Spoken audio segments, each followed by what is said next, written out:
wrote this year called, well, Necessary Endings. Necessary Endings is a book I wrote this year that really details my personal journey through leadership, understanding life. It's a short one-day read book. And what the book really entails is some leadership principles and life principles that kind of hold on to things I've held on to, things I've learned from scripture, from life, from principles, from stories and funny stories that I know will assist you to be all that God's called you to be. You can buy it on Amazon or my website, www.jrlester.com. Grab a copy, let me know what you think about it, and I pray it will enrich your life. Today we have an amazing conversation with a young lady named Jabraya Tanksley. Jabraya Tanksley is a member of the church that I'm able and privileged to pastor, and Jabraya is an amazing woman in who she is. One of the unique qualities about Jabraya is Jabraya will tell you her story about what it means to be differently abled. But in the midst of that differently able posture that she has, Jabraya is an amazing leader of people, an amazing person who's unearthing some gifts every single day. And I believe this conversation, as we talk about at awesome, inclusive communities, I believe one of the communities we also often forget are differently able brothers and sisters. And Jabraya is going to assist us in grabbing a hold of how we can be present, what we can learn from, how we can be present with, how we can walk alongside and not put down or demean anybody who's different than us. The good news is that all of us are different in our own way. Some differences are expressed differently, some differences are seen, and some differences are hidden. Some individuals who are differently able, those differences are seen, but they're individuals too. And Jabraya is going to assist us in that if we're going to be holistic leaders, to be the leaders, to hold on to all of who we are and all of who somebody else is. Now, this conversation was recorded on Zoom, so the quality may not be perfect, but it's perfect for you. Let's jump into our conversation today. Take it away. Well, hey everyone, welcome to Made for Mondays. You're here with Justin Lester. I'm really happy about today's session.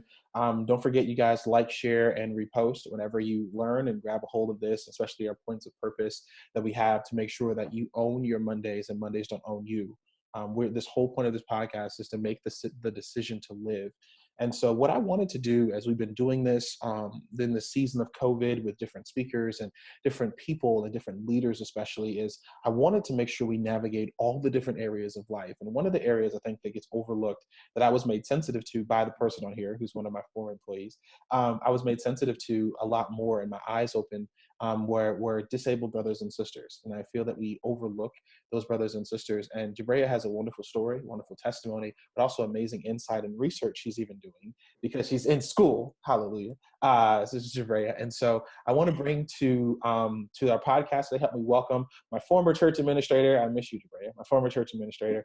But the reason that she's no longer a former church administrator is she's doing amazing things here in the state of Rhode Island, in the city of, and in, I think, you're in Providence. Yeah. No, you're in Central Falls, right? Central Falls, yeah. You're in Central Falls. So she's in my old hometown, doing amazing things with some children in terms of leading them and leading rooms and leading others as well. And so Jabraya is an amazing testament to just being an amazing individual. And so would you guys help me welcome to our podcast today, Jabraya Tanksley. Hi, thank you for having me. Yes, totally. Jabraya, as we jump into this, can you just tell us a little bit about you? Like, who are you? Where are you from? What's the short, like 2-minute version of your story as to just who is Jabraya Tanksley? Okay. Like Pastor said, I am Jabraya Tanksley. I live currently in Central Falls, Rhode Island. I was born with spina bifida. It's a neurological birth defect that affects, it's basically when you have a hole in your spinal column, and it affects your nerves and other parts of the body. I am originally from Albany, New York. Moved here to Rhode Island about 11 years ago and been here ever since. I also am a early Head Start teacher in Central Falls. I work at a early learning facility. Awesome. Thank you, Jabraya. Jabraya is just an amazing, like, there's few people you can say this about, just amazing human beings. And Jabraya is an amazing human being. And as you guys mentioned earlier, she mentioned she has spina bifida. And what I wanted to do in this particular podcast was speak to, so on the podcast, you know, the truth, Jabraya, but on the podcast, we have a lot of leaders and we have a lot of people who are making decisions and people who are followers as well that are getting into positions of leadership. And I think it's wise of us, because my sensitivity really wasn't awakened until you began to explain some things or we began to work together. And it took a long time, it took a year before I was able to even say like, hey, like, what is going on, right? And so I wanted to first start off with, for people that are like me or people who are sitting back, like I was the first year and a half, not really knowing what to say, not really knowing how to navigate, and knowing that you never want to feel sorry for someone. You want to talk to someone. What are some, I don't know, what are some terms? What is the correct terminology that's respectful, that we can use to engage and hopefully start the conversation with the people we work with, or the people we're curious about, or we see people like even as I teach, I get emails about certain things to make for for certain students' exams and things like that. How can we start the conversation with people that we work with, and what are the terms we need to use with others so they know we respect them, but we're also just trying to make sure we cultivate spaces where everyone feels welcome? Okay, so it really depends on the person. Okay. So everybody is different. Some people don't mind the word disabled. Most of us, I say us because I'm in part of that community, we don't like the word handicap. We cannot stick that word. Now, why is So that? Why is that? um, for me, it's like a derogatory term, and I'm Oh, like, I'm not handicapped. Like I remember my mom used to say, it's like, I have a handicapped daughter. I'm like, I'm not wow. handicapped. But because especially when you see the emblem, you see the person in the wheelchair. But I prefer to call it differently able. So I sometimes I say disability, I say I have a disability, but sometimes I'll say differently able. Because we as a community, we all are different. And so I feel like we all can do the same things, but sometimes we have to see the world through a different lens than most people do. That's why I'm able to pick up on certain things that maybe some people may not be able to pick up on. I'm like, no, why don't we do it this way? Because I see the world, I process the world differently because I have to. But yeah, so I prefer the term either disabled is okay. Depends on how you word it. Like wording is very different. Um, Something you said like really struck me. I do, and I've gotten that a lot, and especially at a lot of jobs like that, feeling sorry for, and or that feeling of, let me help you do this. Do you need help with anything? Just letting us be to a point. And if like I'm the type, if I need you, I will help. I will ask. You know, Got it. I can do like giving us that sense of independence. Like I'm not handicapped. I'm not unable. I can do anything that the other person. It may take me longer, or I may have to do it differently. But yeah, so definitely, I would use the term differently abled or disabled, depending on. I would always ask the person first before you even like try to label, Wow. because you never want to label anyone. I would ask, like, how do you prefer, like, just like you would say anyone, like, what is your pronoun or whatever. I would definitely ask, how do you want to be viewed? Do you rather say differently abled or disabled? And 9 times out of 10, the person will tell you what they're comfortable with. No, that's really good. Thank you. Thank you for that. What can we do as people who are in positions of authority, people who have influence, yourself included? What can we do, and even those listening, to be better present with coworkers, with people that we lead, people that even we're following? So I'm not even going to say that people who aren't differently abled aren't in leadership positions. People that we're following, to be present with them with that. So like, let's say I have a conversation with you, I'm like, we did, right? Have a conversation with you, like, hey, Jabraya, this is what I need. Cool. Like, there were many times where, like, I remember seeing on the security cameras, and I was like, oh my God, like, I feel so bad, because I felt bad. There's like 20 things I asked you to do. And I'm like, well, this is Jabraya said that she's able to do, she's capable of, so I'm not going to worry about it. And so it was a learning curve for me, I will admit, for like at least like 2 or 3 weeks, where I was just like, oh my gosh, Jabraya said yes, and we had a long conversation, and I'm happy. What can we do to be better present, because I know our church culture is different, be better present with individuals that we have a conversation with who are differently abled, to ensure that we're not handicapping them by our own assumptions, our own biases, but allowing them just to simply be people the same way we're people. Right. Yeah. That's a great question. Just remembering that they're human, that they bleed just like you bleed, and they feel just like you feel. Also, try putting yourself in their shoes. Well, Try, it's sometimes it's very hard to say sometimes, but try being that person that may have, a mobility issue, that may have, because differently abled is more than just physical. It's physical, it's cognitive, it's a lot of different, even mental illness is considered differently abled. Wow. I wish that sometimes people would be a little more aware, and just understanding that yes, we look different, we may walk different, talk different, sound different, but we are humans at the same time, and we just want to be treated like everyone else, and that we just want a chance in the world just like everyone else does.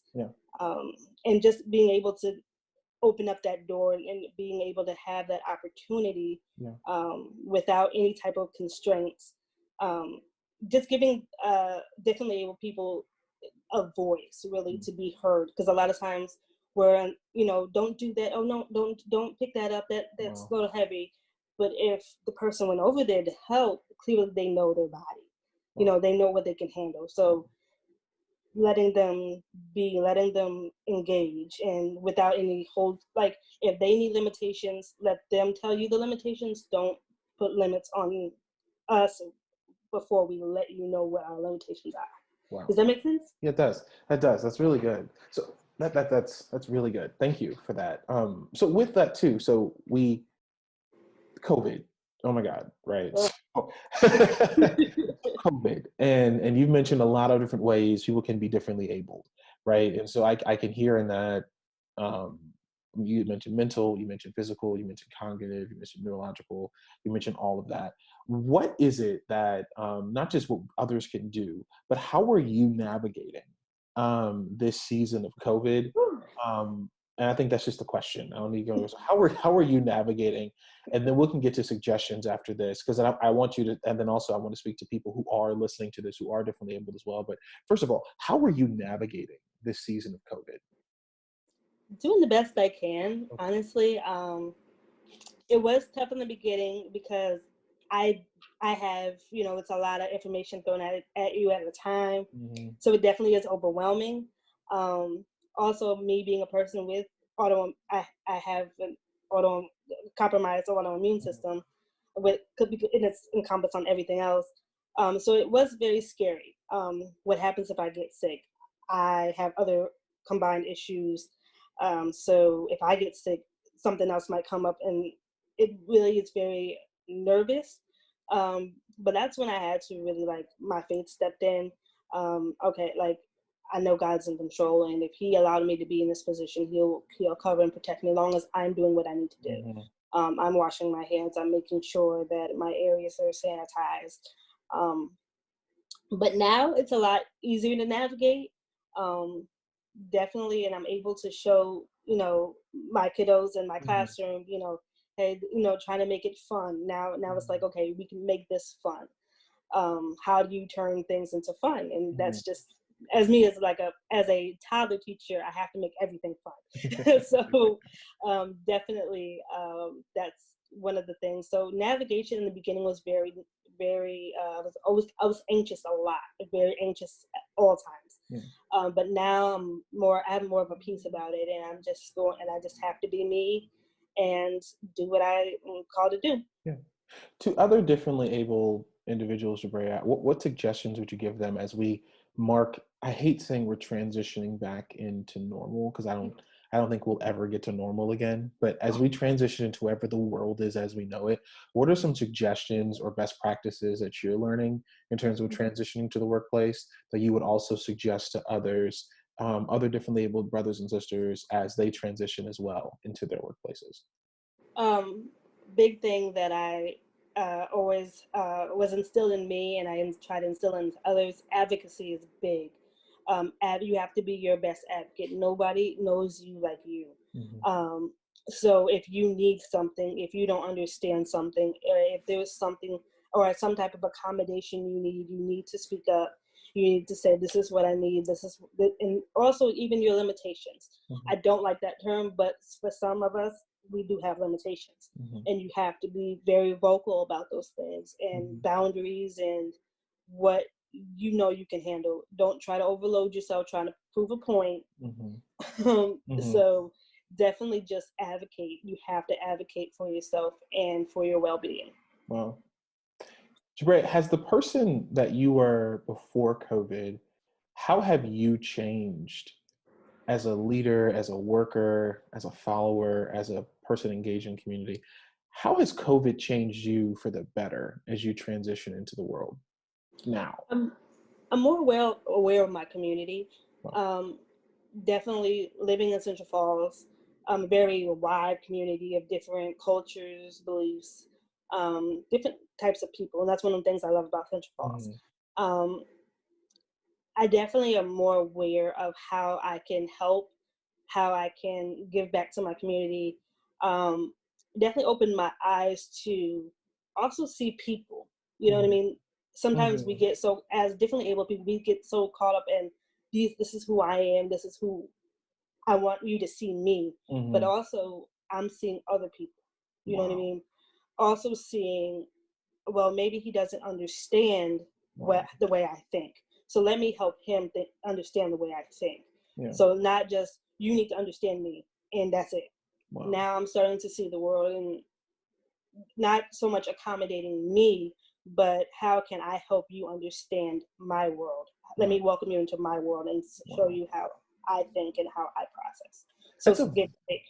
it's a very interesting critique and eye-opening thinking process, honestly, because it's saying that this season of, I've called it, you've heard me a lot of stuff, but COVID and cops, and it's just, I'm tired. But in the midst of all of this, what I hear you saying is, you're really open in this season to welcome people into your space. In a world where really we're pushing people away, you're Yeah. saying, I want you in. And you're also, and it's interesting to say then, it's like other people letting you in as well, to then how we can navigate the world. And that's a very beautiful framework. I never thought of it. It's a powerful framework that we're working together to build the world, and not just me building my thing, you building your thing, and hopefully we collide and who's got more pride and who's not going to lose. It's literally Right. we're going to build this thing and wield this in this crazy, I don't know, this crazy season. It's a beautiful, beautiful framework.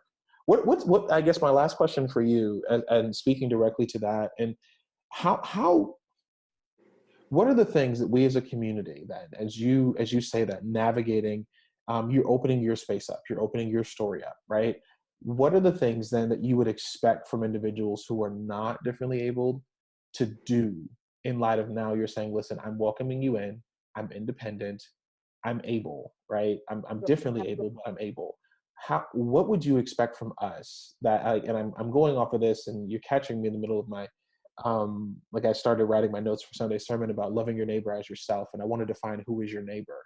And so I'm curious to you, what are the things that you are expecting from people just in the world, not even leaders or followers, in terms of politics of respect and recognition when it comes to our differently able brothers and sisters? Um, just getting out there, being vulnerable. Wow. For a lot of us, me included, that's very difficult. um, just being vulnerable to be able to say, hey, I don't know, I don't understand, help me understand. Because we're in a really uh, weird space in our world right now, Mhm. where people are actually starting to see other people, and we're actually understanding, like, people look different and it's Mhm. okay.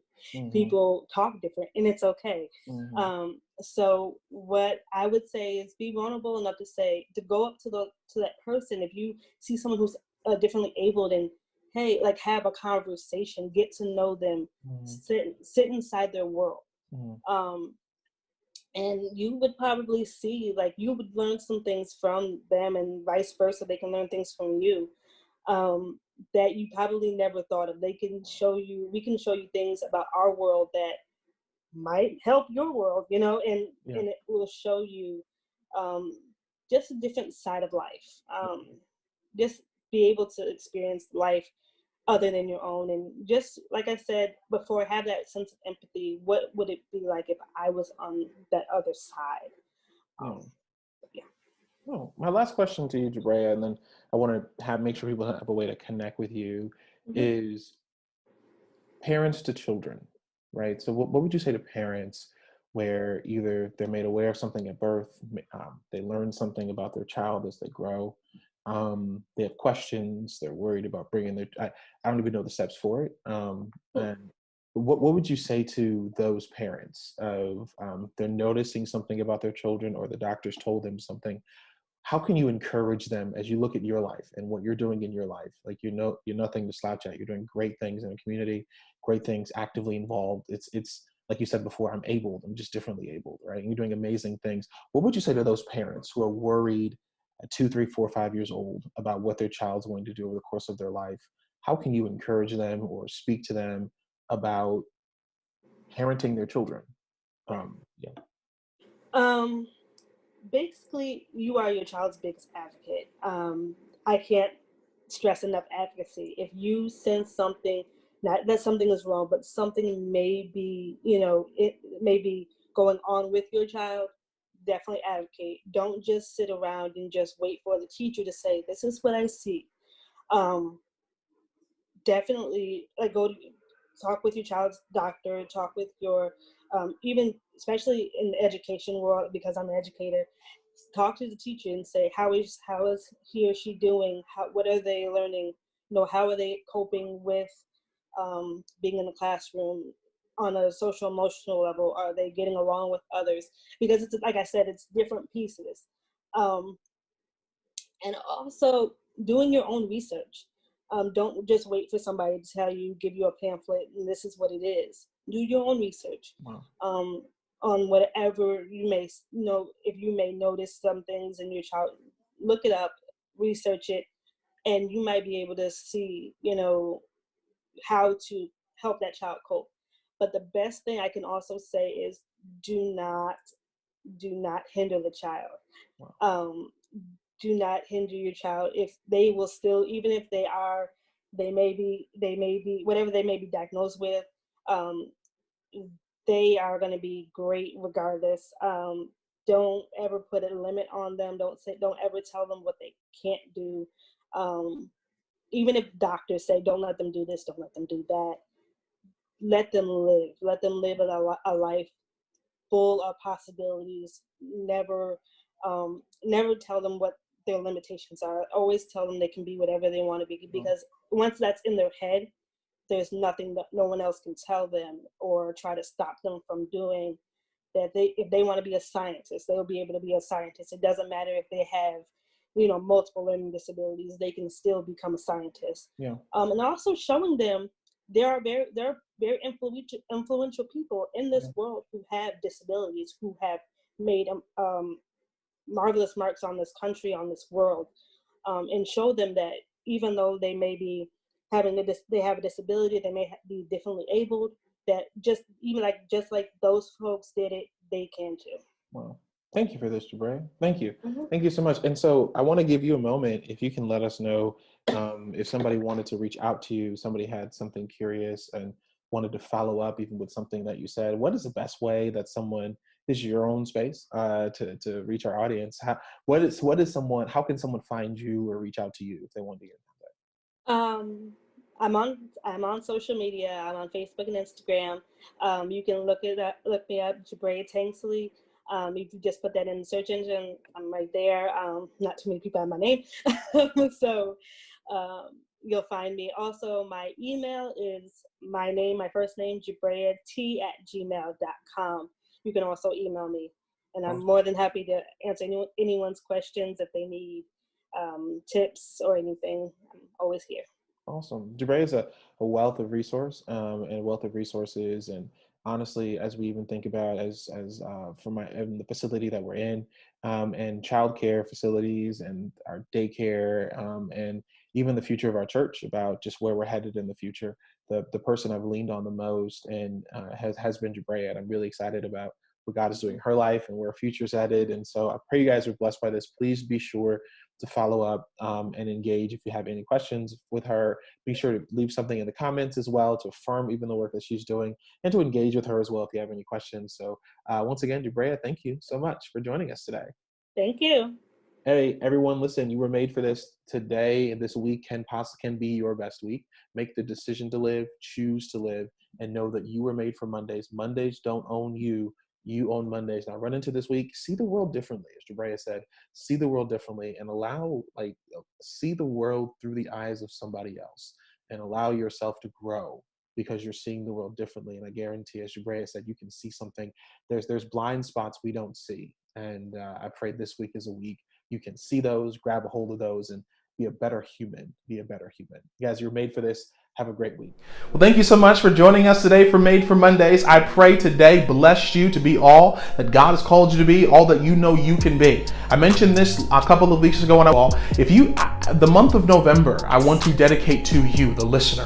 If there are questions that you have about leadership, about life, about any at all, do me a favor. Here's all you have to do. Go to www.jrlester.com and click on Made for Mondays. And on Made for Mondays is a contact form for me. What you're able to do is let me know, hey Justin, this is what I'm curious about. This is what I want to know. This is what I want to learn. And my responsibility on Made is to ensure that you are the best leader you possibly can be. So go ahead, go to jrlester.com, click that link, let your boy know, holla back at Nation, and go on about our week. Repeat after me if you will. Say, I am me.